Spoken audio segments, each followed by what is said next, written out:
ओम श्री गणेशाय नमः। भवं भवानी सहितं नमामि।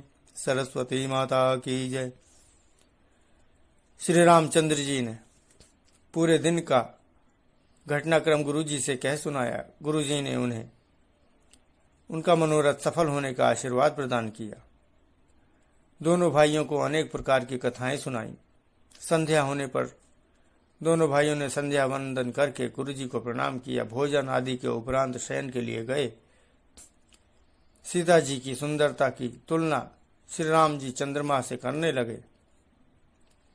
प्रातः उठकर शौच आदि से निवृत्त होकर श्री रामचंद्र जी ने लक्ष्मण जी से सब कुछ सुनाया। दोनों भाई गुरु जी के पास गए, विनती की, चरण वंदन किया, पूजन किया।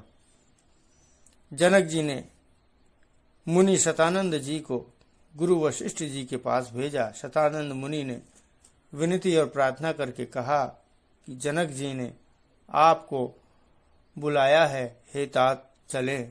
यहाँ तक का पाठ 73वें दिन में हुआ। आज 74वां दिन। जय सिया राम। सीय स्वयंवरु देखिय जाई, ईसु काहि धौ दे बड़ाई। लखन कहा जस भाजनु सोई, नाथ कृपा तव जा पर होई। हर्षे मुनि सब सुनि बरबानी, दीन्हि असीस सबहि सुकुमानी। पुनि मुनि वृंद समेत कृपाला, देखन चले धनुष मखसाला। रंग भूमि आए दो भाई, असि सुधि सब पुरवासी न पाई। चले सकल ग्रह काज बिसारी, बाल जुबान जरठ नर नारी। देखी जनक भीर भय भारी, सुचि सेवक सब लिए हकारी। तुरत सकल लोगन पहि जाहु, आसन उचित देहु सब काहू। कहि मृदु वचन विनीत तिन बैठारे नर नारी। उत्तम मध्यम नीच लघु, निज निज थल अनुहारी। चलकर सीता जी के स्वयंवर को देखना चाहिए। देखें ईश्वर किसको बड़ाई देते हैं। लक्ष्मण जी ने कहा, हे नाथ, जिस पर आपकी कृपा होगी वही बड़ाई का पात्र होगा। धनुष तोड़ने का श्रेय उसी को प्राप्त होगा। इस श्रेष्ठ वाणी को सुनकर सब मुनि प्रसन्न हुए। सभी ने सुख मानकर आशीर्वाद दिया। फिर मुनियों के समूह कृपालु श्री रामचंद्र जी की धनुषशाला देखने चले। दोनों भाई रंगभूमि में आए हैं, ऐसी खबर जब सब नगर वासियों ने पाई, तब बालक जवान बूढ़े स्त्री पुरुष सभी घर और काम काज को भूलकर चल दिए। जब जनक जी ने देखा कि बड़ी भीड़ हो गई है, तब उन्होंने सब विश्वास पात्र सेवकों को बुला लिया और कहा, तुम लोग तुरंत सब लोगों के पास जाओ और सब किसी को यथा योग्य आसन दो। उन सेवकों ने कोमल और नम्र वचन कहकर उत्तम, मध्यम, नीच और लघु सभी श्रेष्ठ श्रेणियों के स्त्री पुरुषों को अपने अपने योग्य स्थान पर बैठाया।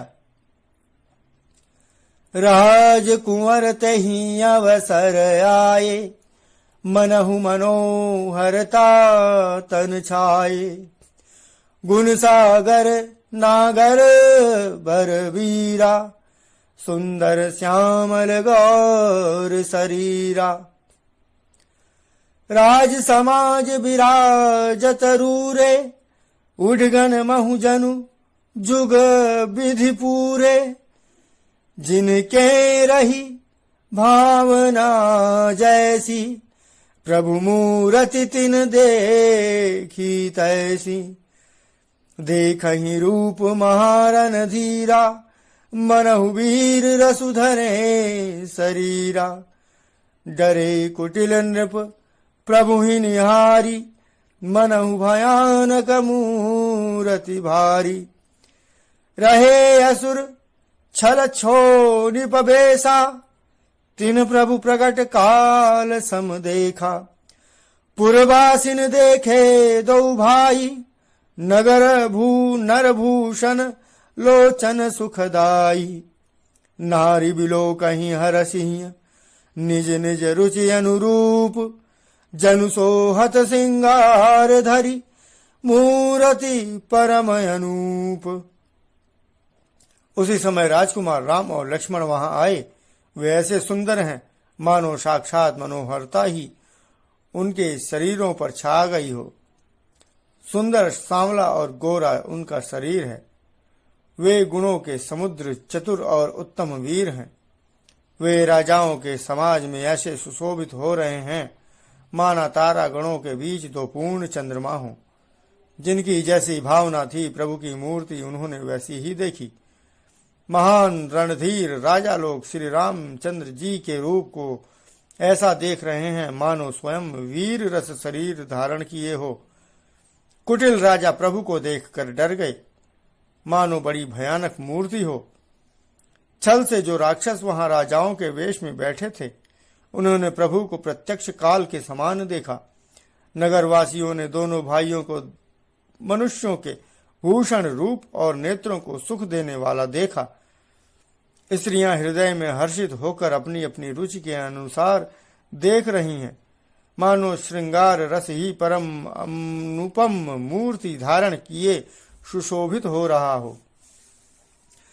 विदूषण प्रभु विराटमय दीसा बहुमुख कर पगलोचन सीसा जनक जाति अवलोकहि कैसे सजन सगे प्रिय लागहि जैसे सहित विदेह बिलो कहीं रानी शिशु सम प्रीति न जाति बखानी जोगिनी परम तत्वमय भाषा शांत शुद्ध सम सहज प्रकाशा हरि भगतन देखे दो भ्राता इष्ट देव इव सब सुखदाता राम ही चितव भाय जय सिया सो सनेहु सुनु सो सनेहु सुख नहीं कथनिया उर अनुभवति न कही सक सोऊ कवन प्रकार कहे कवि को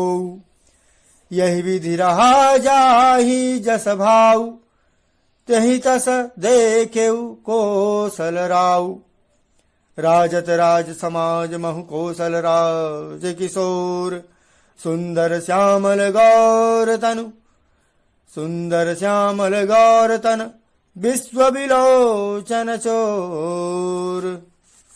जय सिया राम। विद्वानों को प्रभु विराट रूप में दिखाई दिए जिसके बहुत से मुंह, हाथ, पैर, नेत्र और सिर हैं। जनक जी के सजातीय कुटुंबी प्रभु को किस तरह कैसे प्रिय रूप में देख रहे हैं जैसे सगे सजन संबंधी प्रिय लगते हैं। जनक समेत रानियां उन्हें अपने बच्चों के समान देख रही हैं। उनकी प्रीति का वर्णन नहीं किया जा सकता। योगियों को वे शांत, शुद्ध, सम और स्वतः प्रकाश परम तत्व के रूप में दिखे। हरि भक्तों ने दोनों भाइयों को सब सुख देने वाले इष्ट देव के समान देखा। सीता जी जिस भाव से श्री रामचंद्र जी को देख रही हैं वह स्नेह और सुख को कहने में ही नहीं आता। उस स्नेह और सुख का वे हृदय में अनुभव कर रही हैं, पर वे भी उसे कह नहीं सकती। फिर कोई छवि, फिर कोई कवि उसे किस प्रकार कह सकता है। इस प्रकार जिसका जैसा भाव था उसने कौशलाधीश श्री रामचंद्र जी को वैसा ही देखा। सुंदर, सांवले और गौर शरीर वाले तथा विश्व भर के नेत्रों को चुराने वाले कौशलाधीश के कुमार राज समाज में इस प्रकार सुशोभित हो रहे हैं। जय सिया राम। अपनी वाणी को विराम देते हुए पाठ को यहीं विश्राम देता हूँ। इनमें हुई समस्त प्रकार की भूल चूक त्रुटियों अपराधों के लिए सिया रामचंद्र जी से क्षमा मांगता हूँ। जय सिया राम।